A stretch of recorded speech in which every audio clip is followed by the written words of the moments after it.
Shota, my friend, welcome to my channel. My name is Shogun Zorra and thank you for tuning in. This is going to be my first English video, and I'm going to talk about the Dragonball Super Broly movie. And if you want to learn more why I'm doing this, look please in the description below. And yeah, let's get started. And also my Twitter is also in the description below. I'm almost 24/7 active on Twitter, so if you want to chat or write something or tag me on something, please feel free. And let's get started. I just wanted to say the movie is freaking amazing. The Broly movie is freaking amazing, gorgeous. It's the best anime movie that I've ever watched. I've watched a lot of shows, but this is wow. Dragon Ball is like back to the king of anime. Like Dragon Ball Super has had its problems, but they did the good, great stuff. They did this so good. They did the movie so good. And now I'm going to talk a little bit about the movie itself. I'm not going to say many stuff, but you should at least have watched the movie before you watch the review, because it will contain spoilers. And let's get started. Let's get started with Broly's story. Like how Broly ended up in Vampire is kind of sad, because King Vegeta was like jealous of Broly, however, because he's as a child, as a baby, was higher than King Vegeta's, and this was kind of messed up. And Paragus, this is understandable because why Paragus became angry and wanted revenge for what he did to his son. And it's kind of sad. Broly was alone for a few days in Vampa, on the planet where he was sent to, and I thought, damn, kind of person, but better than what they did in the original story of Broly. They tried to execute him. Yes, they tried, but it didn't succeed. And yeah, this is kind of sad. I really liked how they did this. It's very complicated. You don't understand. And I really liked what they did with the same culture and stuff. And then now I'm getting to Dragon Ball Minus. Because I was not really a fan of Dragon Ball Minus, because it retconned the story of Goku a little bit and of Bardock, and I really enjoyed the Bardock story, or like Bardock special from back in the day in the 90s. But I really enjoyed the Dragon Ball Minus story that they put it in Dragon Ball.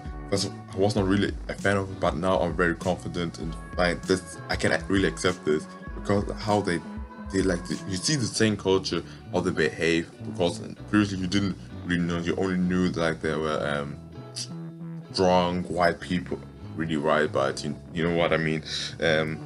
Yeah, and you see like Bardock, and Bardock worries very much for Goku, and had some suspicion about Frieza, why he's doing stuff like this. And yeah, I thought it was really played out, and it was very sad when Gina, it's the first time we saw Gina like really animated, like sent off Goku and with Bardock, and was kind of like please don't forget us. But unfortunately he forgot them because he bumped his head, and oh, this was kind of sad. I wish that we would see more about them, but maybe in the next Dragon Ball Super arc, we will know more about them. And yes, I really enjoyed the Dragon Ball Minus part. And Frieza, of course, Frieza is like always like Frieza, and like when he did the Death Ball Supernova on the planet Vegeta, you could also see a little bit of Bardock who was trying to fight against the rebellions, but it didn't succeed. And I would have wished if they showed the actual fight with Bardock, but of course because of time constraint and stuff they couldn't do. And you see like the planet is blowing up, and you see all like the Saiyan's power level in Frieza's Scouter goes down and down, and when the planet was fully blown out, you see a zero. It was a cool little touch, but kind of messed up and seen. Now we'll talk about like the actual timeline of Dragon Ball Super. And yeah, I have to say, like, there was this funny thing about Vegeta and stuff, because Goku let Frieza to let Frieza live and stuff.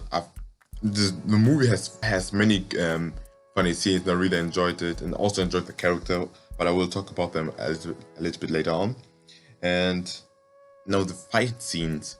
Oh my gosh, the fight scene was freaking amazing. This is what I wanted to see in a Dragon Ball movie. Dragon Ball in general. It started first like Broly fought against Vegeta, and I thought like, yeah, Vegeta is going to fight Broly and then he lose, and then Kakarot as Goku is going to fight with him, and then later on Vegeta counts. But yes, still Vegeta fought Goku, and the fight was freaking amazing. Like the choreography was so good. Like not like repeating like blast, fighting, blast stuff. There was really good choreography, and I really enjoyed it.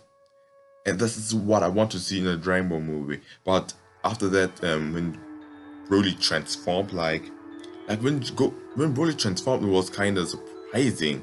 Like he says, he used the power of the Great Apes and stayed in his space form. And the reminded me of Super Saiyan 4 because, yeah, in GT, of course, Goku from his Great Ape form turned like a humanoid form of himself. And I thought like I had a little bit of Dragon Ball GT vibe. And yes, the choreography was very good, and like Goku used, you could really see Goku used martial art technique and stuff, and this is what I've missed in Dragon Ball. Like in OG Dragon Ball and like in Dragon Ball, you see Goku used martial arts fight. In Dragon Ball they used a little bit, had good choreography, but Dragon Ball Super there's some stuff, but it's got very repetitive. But in this movie, brilliant. And yeah, about the transformation, like the animation was very good, and like there was like his color swap, like Vegeta from the base form turned Super Saiyan. You could see Vegeta had for a short moment the green hair and then gold yellow, and I thought this was very cool. And then the transformation when Goku fought against Broly from Super Saiyan God Blue, his transformation was so freaking amazing. You could see for a moment that Goku had like silver hair, and many people thought, also on Twitter and stuff, like Goku used Ultra Instinct and tried to achieve Ultra Instinct, but he couldn't sustain the form. But he went into Super Saiyan Blue. I thought the scene was wow. The scene was freaking amazing, but I didn't think that Goku tried to go on Ultra Instinct. And yeah, now about the transformation, now we had of course Frieza, who was with Paragus and thought like Paragus thought like Broly would of course lose because he's not strong as him. And then Frieza remembers like, wow, Frieza, GG on Frieza, he remembers like, yeah, because we've been told that that Broly can transform into Super Saiyan, and then Frieza had to remember like what triggered Goku to become Super Saiyan when his best friend of course died, and then he just killed Paragus.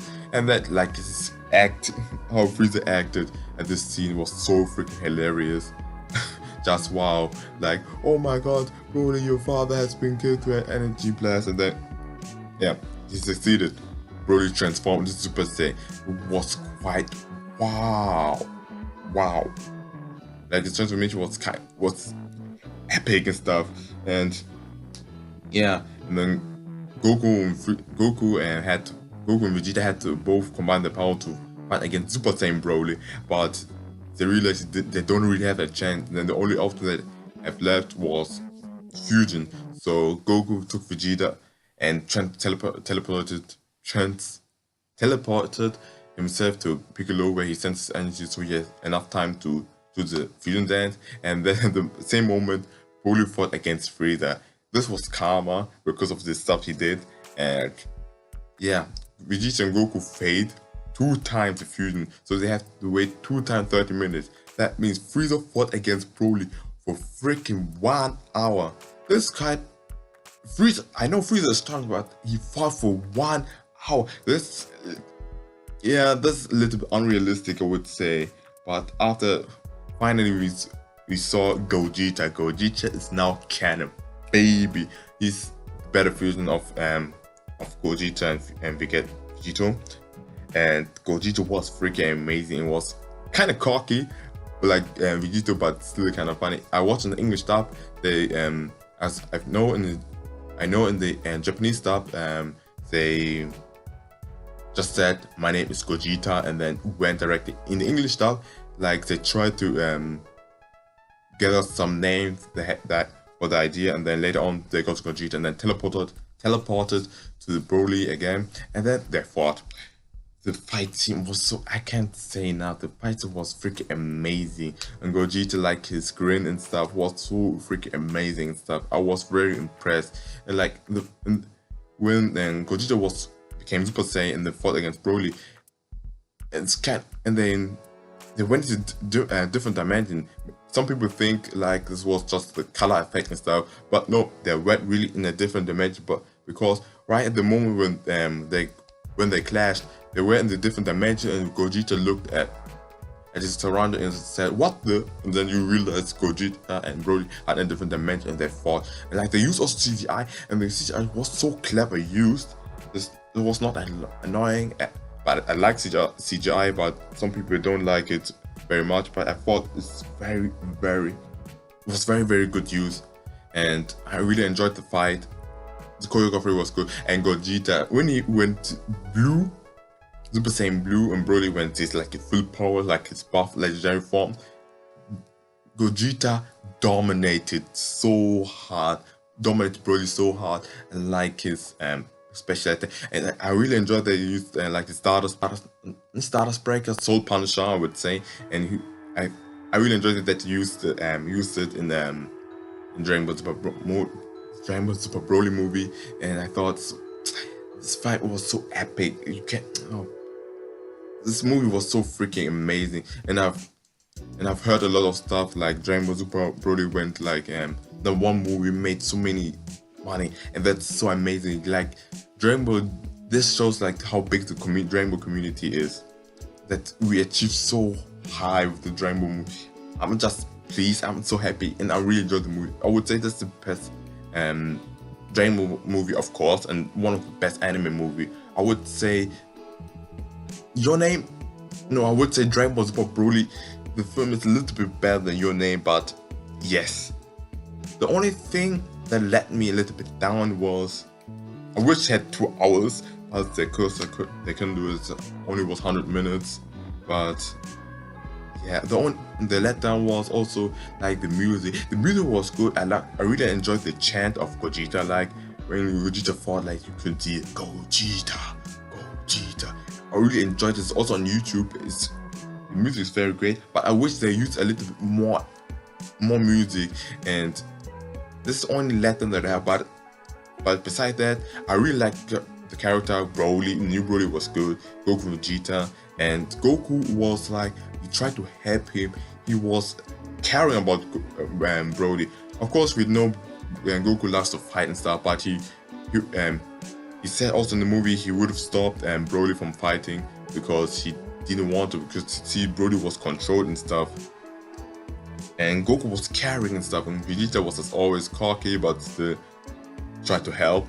And Broly was like, oh, he was you feel very sympathy for Broly, because he was just a boy who was raised by his father and had to survive for 40 years in this freaking planet vampire and stuff. I thought you understand Broly, and he's like a big child, and Chile, because she's the female character, like the green girl, she was a great character. I really like her, what she did for Broly, because if it was not for her, yeah, Broly would have been dead by Goku's Kamehameha wave. And yeah, I really enjoyed her. I really like the character. I like the relationship between them, maybe ship, and yeah, this was my review of Dragonball Super movie. What do you think of the movie? Please write down in the description below, and I thank you for tuning in. I hope you enjoyed this video. Please like it if you do so, and thank you very much. I will try to do every week a new video. Please stay tuned, and thank you, and I hope you will enjoy my future content. Thank you very much. My name is Shogun Zorra, and don't forget, life is showtime.